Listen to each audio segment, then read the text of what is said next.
Have you ever wondered exactly how much you'll pay in property taxes when you buy a home? If so, stay tuned. I'm going to break down how they calculate this very elusive number in today's video. As a reminder, I'm Mike Thornton. I'm a local realtor in the western suburbs of Chicago. If you're interested in knowing more about this area, or if you're making a move here, or just want to talk shop about real estate, reach out to us. My information's in the description below.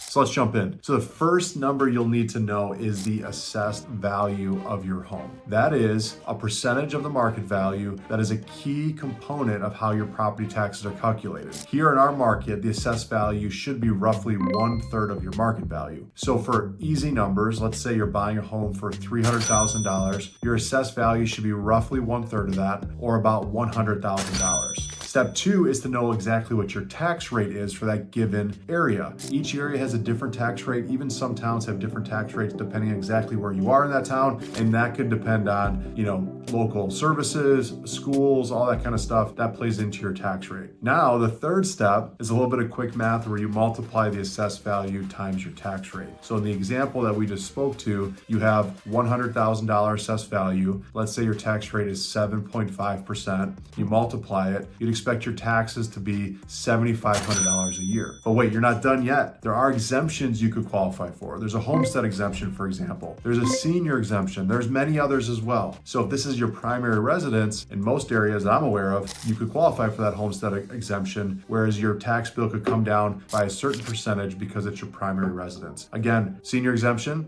if you're of a certain age, you can get another break in your taxes because of that and through that exemption. So assessed value times tax rate, subtract out any exemptions you get, and that is what your tax bill would be expected to be. Now, there are probably reasons why that tax bill is disconnected completely from what the actual market value is. And in that case, there is a process where you can go through and challenge your taxes. There are local tax attorneys that can help you with that. Even, after a sale, you can go in and kind of do some of that work yourself. I've done that on a couple properties where you bring in the appraisal, you bring your closing documents, and you say, hey, you have my home assessed for $150,000, but it really should be $100,000. And you can go through that process of challenging it with your local town and see if you have any luck with that. Hopefully that's helpful, understanding a little bit more about how taxes work. And if so, please like and subscribe, and we'll talk to you next time.